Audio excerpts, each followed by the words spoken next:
Good. All right. Amen. Good morning and welcome to the Ark Ministries. So glad you're here with us via YouTube and so glad you're here with us in person. It's truly an honor to be before you and stand before you in the place that God has put us in. I don't take it lightly. I truly take it as an honor. So grateful for you and grateful for your lives. I know that today my oldest daughter is up at Simon Sanchez doing something for the community, and that's a beautiful thing.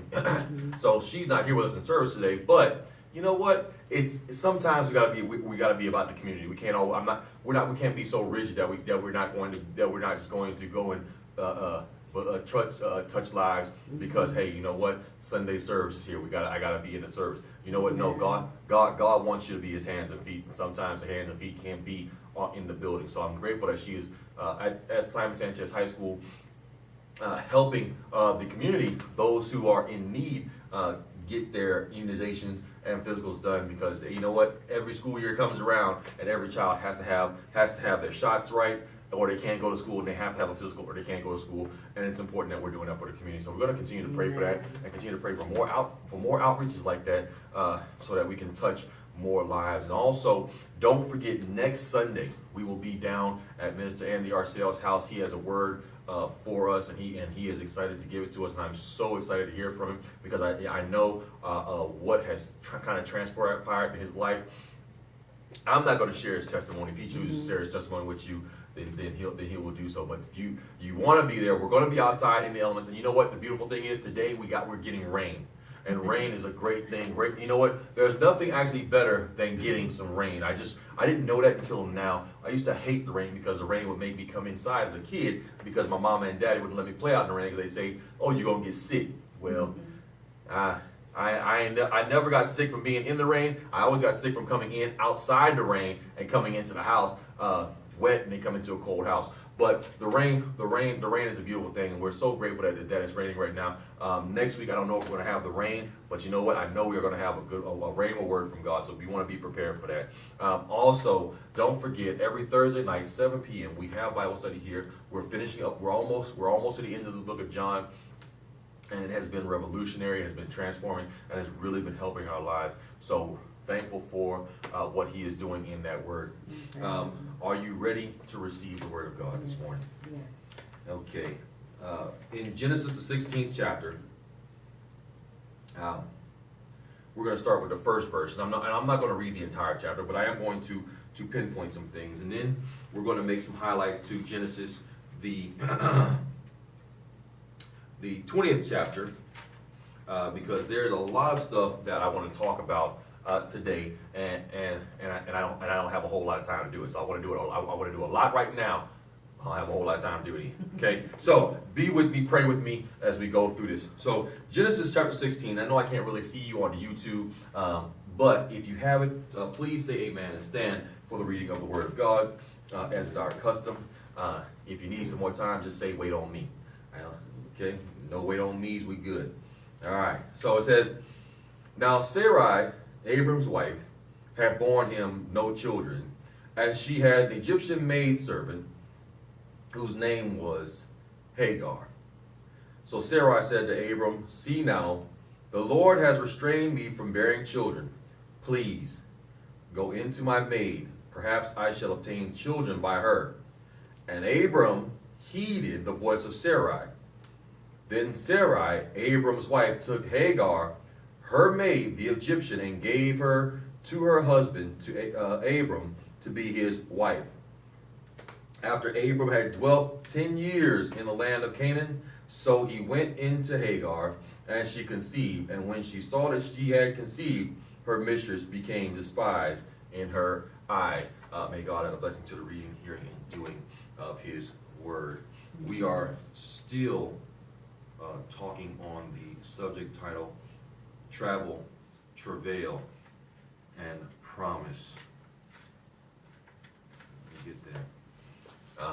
But let's pray. Father, I just want to tell you thank you for the opportunity to stand before your people and to speak your word, to preach your word over your people and to your people, those that will be watching on via YouTube. Father, I ask and pray right now that you would remove this man, that this man would not be glorified or edified, oh God, but that you will receive all glorification, edification, and honor. Oh God, I pray right now that you would just speak through this broken vessel to your people, so that as you have given it to us, they will receive also. I thank you right now. It's with this that I pray in the mighty name of Jesus. Amen. Amen. Amen. Like I said, we're still talking on our subject title, Travel, Travail, and Promise. And here in this particular one, we're going to caption this one under that series, Sharing is Not Always Caring. Sharing is not always caring. I know that really goes to the opposite extreme of what our mothers and fathers have taught us. They are, even Barney has said, sharing is caring. Share your drink, share your food, share your clothes, share your toys, share this, share that. And you know what? But sharing is not always caring. You ever watch little kids when you make them share? I mean, you see their attitude when they have to share. They kind of, instead of like handing the toy or handing whatever object they got to give to somebody, they kind of, they throw it at them, or they like push it into their chest or push it into their hands in kind of an angry way. But that is their form of share. But that is a form of sharing. But when we're saying sharing is caring, they're saying sharing is not always caring, because you're taking from me something that I valued and something that I honored and something that I didn't know was good for me until you made me give it away. Well, what if God was telling you the same thing? Giving everything away that he has given you is not always a good idea. Maybe that's something that we need to really kind of think about and kind of ponder, because when we think about sharing, I mean, I don't mind sharing my car. You want to drive my car? I'll share my car. All I ask, don't wreck it. If you do wreck it, at least help me get out of the body shop. Put the gas back in it that you drove out of it. If you wore the tires down, you know what? Help me replace the tires. I've already probably gotten the oil change. If you've had it for more than 3 or 4 months, and you know what? Get an oil change. I don't mind sharing my talent with you. If you want to come and we want to do some things, I don't mind sharing my talent. I don't mind doing those things. I don't even mind sharing my ability to barbecue with you and sharing the knowledge that I have on a barbecue grill with you, because that is something that I love to do. And if you want to learn, hey, I don't mind teaching a little bit about barbecue, and I'll share that knowledge with you. Those things I will pass on to you. But I will not share my wife with you. I will not share my kids with you. I will not share my life with you, because those are things that where we are in this particular text, where sharing is not always caring.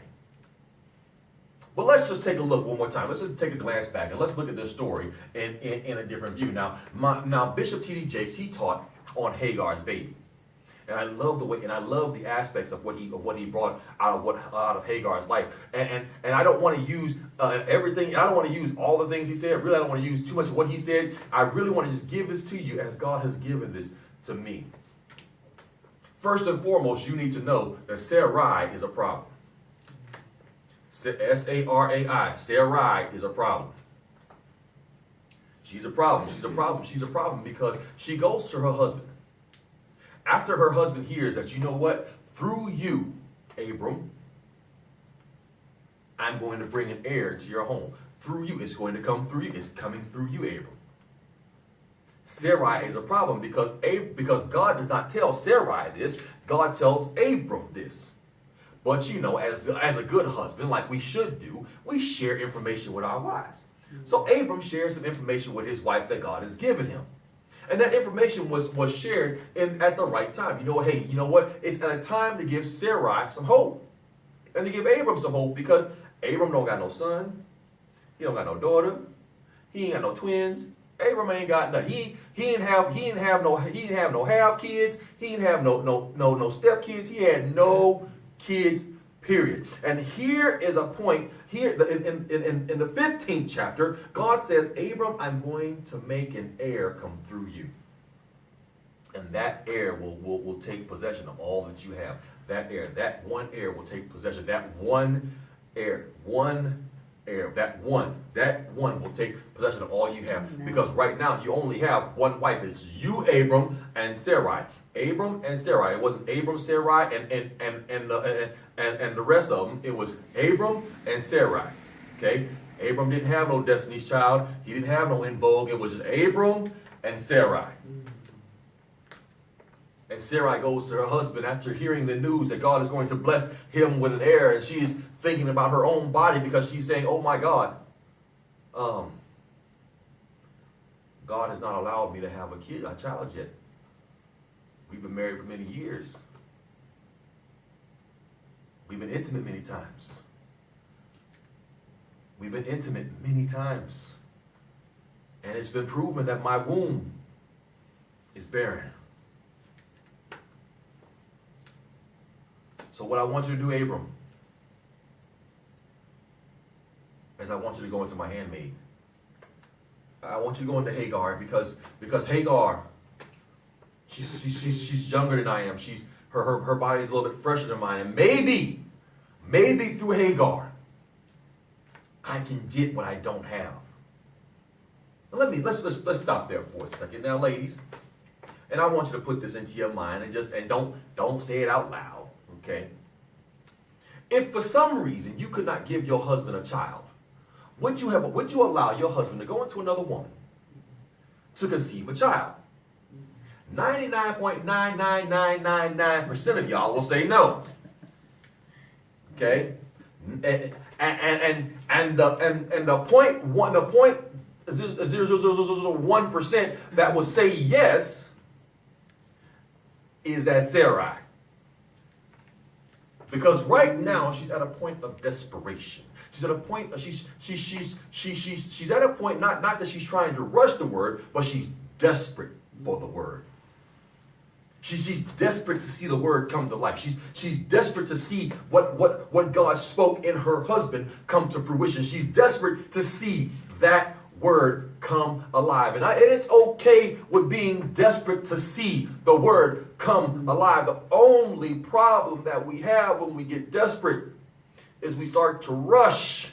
And let me tell you, when you rush in doing things, you always make mistakes. Sarai is a problem. She's not a problem because she's Abram's wife. She's not a problem because God gave Abram a word. She's not a problem because her husband loved her enough to share the word that God gave to her. But she's a problem because she's desperate. She's a problem because she's desperate. And because she's desperate, she makes a mistake.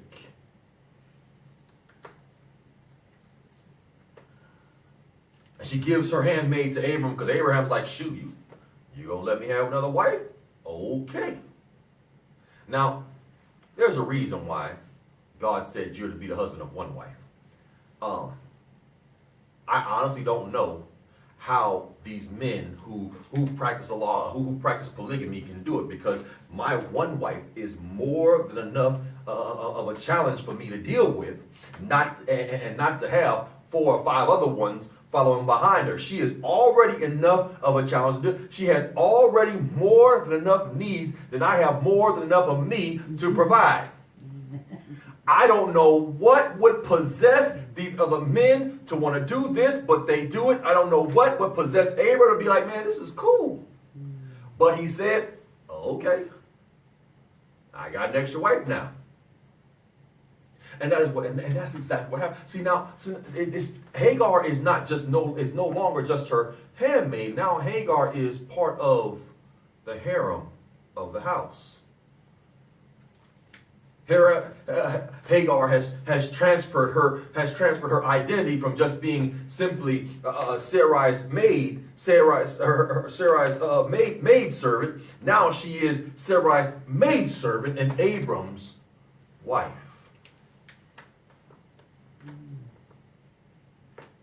All because Sarai is a problem. I'm telling you right now, sharing is not always caring. When she shared her maidservant with her husband, the idea was that her maidservant would give any child that came out of her to Sarai, so that Sarai would become that child's mother, surrogate mother, so to speak. There's only one problem. I don't see anywhere in the text where Hagar agreed to that. And it's very hard, you know. And I know there are some women right now that will give their children up because they believe that there's a better life for their children. There's a better way for their children to have something greater. There's something better along the line if they don't raise their child because they themselves are too young, or they're in a position where they just cannot take care of those children, or their life will not speak to those children. So they give their children up for adoption. And I know it's the hardest thing for a mother to do is to release her child for somebody else to care for. I know, because for 9.5 months that child is growing inside that mother, and a bond is created between mother and child that is like no other. So for Sarai to think that Hagar would not have a problem with giving Sarai her child, Sarai had another thing coming. And Abram lays with Hagar. Now here's something we need to understand, that before Abram became Abraham, he had Ishmael. Before Sarai became Sarah, there was Ishmael. Before he was just a good father to being the father of many nations, or shall I say great father to being the father of many nations, he had Ishmael. And Ishmael is born from Hagar, who is not a mistress. She's not, as they would say here on the island of Guam, a chatmat. She's not a side. She's not a side chick, as we would say back in the States. No, she is Abram's wife. But she is Sarai's handmaid. And the handmaid is supposed to do what the mistress tells her. Except for this time. Now, I don't have to worry about my child because my child has a father who has plenty. My child has more than enough to sustain himself, and I am sustained myself also. So I don't have to worry about my child being taken care of because his father has plenty of wealth. And when the baby is born, the word says that her mistress despised her. The mistress despised her. Let me reread that one more time. It says in verse 4, it says, so he went into Hagar and she conceived, and when she saw that she had conceived, her mistress became despised. Now, it was not Hagar's idea to marry her mistress's husband. It was not Hagar's idea for Abram to give her a child. It was not Hagar's idea to be involved in this plot. It was all about Sarai. And Sarai is a problem.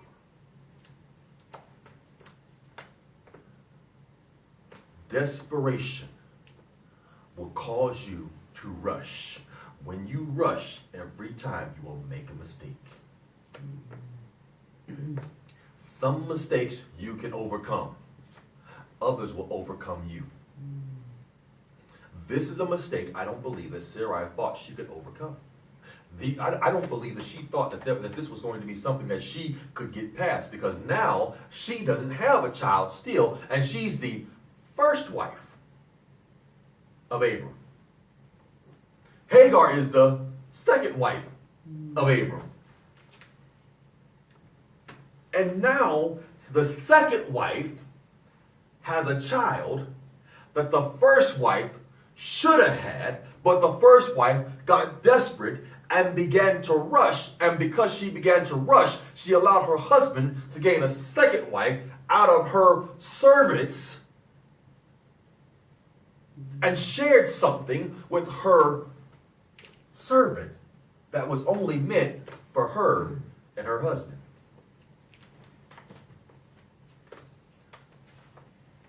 And it's interesting, because I just thought about this while I was in the tub, is that there are things in my life that I'm willing to share. There are even things that God has given me that I'm willing to share. Some things, not all things. When God blesses me, I don't mind blessing others. I don't mind.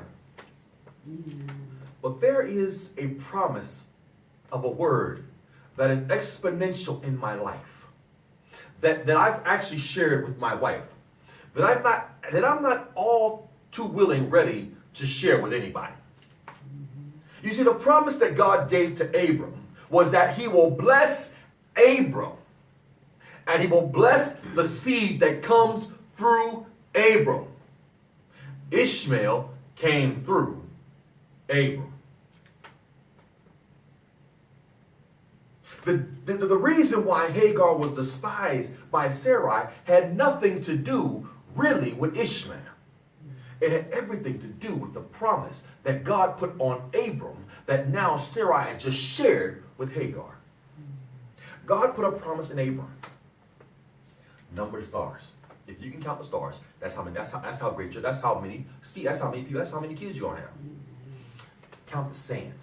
If you can number the sand, that's how many kids you're going to have. I have tried to sit down and count the stars, and I always stop about 10, because there's just too many to count.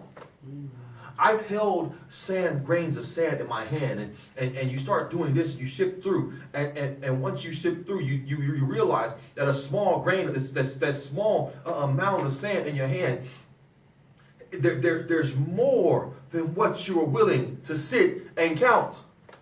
So could you imagine what now Sarai has gone through her mind? My husband told me that God said through him his seed is going to be blessed.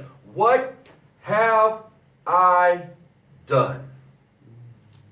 I have shared not only my husband, my bedroom, my livelihood, but I have shared the promise of God with someone else that was not meant to have the promise. Once again, it wasn't Hagar's fault. It was not Hagar's fault. She was an Egyptian woman in their house serving Sarai. Probably wasn't even looking at Abram. At this point in time in his life, Abram probably didn't look all that good. Now his money still looked good, but he physically probably didn't look good. Abram was still, but in desperation, Sarai shared Abram with Hagar, and by sharing Abram, she shared the promise that was in Abram. You see, the promise was not in Sarai. It wasn't. Now, it was supposed to come through Sarai, but it wasn't in Sarai. So Ishmael is born, and now his mama is being despised. His actual mother is being despised by her mistress, because her mistress is aware that she has shared her promise. I'm telling you, be careful what you share that God has given you with anybody else. I can't say that any stronger than that. Be careful. That's the best warning I can give you. Be careful what you are willing to share that God has given you as a promise with everybody else, because it's not supposed to come through them. It's designed to come through you and whoever your immediate husband is or wife is. It's not supposed to come through you, your husband and Johnny, or you, your wife and Susie. It's supposed to come through you and your spouse. But Sarai is a problem. Desperation is a problem. Rushing is a problem. You know, when I rush at work, when I rush at work, I always skip steps. I skip steps. I miss steps. I forget steps. I don't do things properly. And in order to carry out the promise of God that's in your life, that's been spoken over you, there are certain steps that you have to go by. Let me say it again. In order to carry out the promise of God that is in you, there are certain steps you must go by. Step 1, be faithful. Step 2, trust. Step 2, believe. Step 4, wait. Okay, I got this faithful thing down. I can be faithful. All right, I got you. All right, trust. I can do this trusting thing. I trust you, God, because you said you provide according to your riches and glory. I believe that. Okay, believe. Hey, you know what? I believe that you're able to do it. I believe that you can make all things happen because you are an extraordinary God. It's this waiting portion. Now, that waiting portion. I'm 80 some years old. I'm 80 some years old. I've never had a child, and I don't think that you want to give me a child. It's this waiting thing, and no one likes to play the waiting game. But part of the steps that to get the promise of God is waiting, and that's the one step that we hate the most, but it's the one step that's the most important, because the waiting is a development period. It is a development period. You know what? As young men and young women, as they are growing up, they develop certain things at certain stages in their life, and it helps them to grow and to become men and women, and it allows them to progress properly. If for some reason that development is thrown off either by pituitary glands or other things inside their body that mess them up, then internally they have problems. There's an internal problem because of a lack of waiting. It was internal now in the family. It was literally internal in the family, because Sarai's Abram's wife, Hagar's Abram's wife. Only thing is, Hagar still worked for Sarai.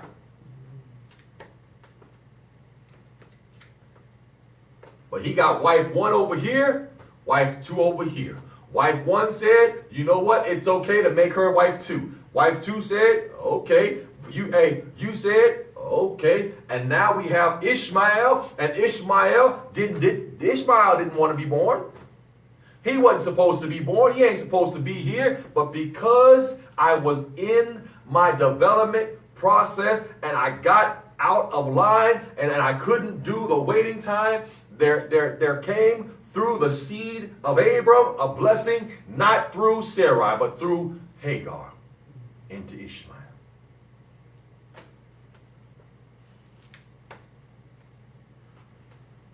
Sarai is a problem. Sarai is a problem just as much as Abram's a problem. Because Abram had an opportunity to say something to Sarai that he did not say. And I can get 100 different versions of this text, and you will never hear Abram say, look here, Sarah, God did not tell me that this promise was going to come through me and one of your maidservants. He said it was going to come through me and you. We need to wait. Be patient. Be patient. Be patient. You know what? It's okay. I know I'm getting desperate too. I want to see it happen right now. And I can tell you right now, there are some desperate people that are listening to me at this very moment. You are desperate because you want things to happen right now. You want them to go the way you want them to go. You want them to be the way you want them to be. But God is saying, if you are faithful in the waiting, and you're faithful in the development, when it's time for it to happen, it'll be like you are already prepared for it to happen. It'll be like it'll show up and you'll be like, oh, well, there it is. He said it was going to happen. I believed it was going to happen. I trusted it was going to happen. I got developed for it, and now it's here. Wow, I'm able to handle it. That's the reason why we don't want our young people having kids in high school and in middle school, because they are not able to handle childbirth. Most of them don't even have a job.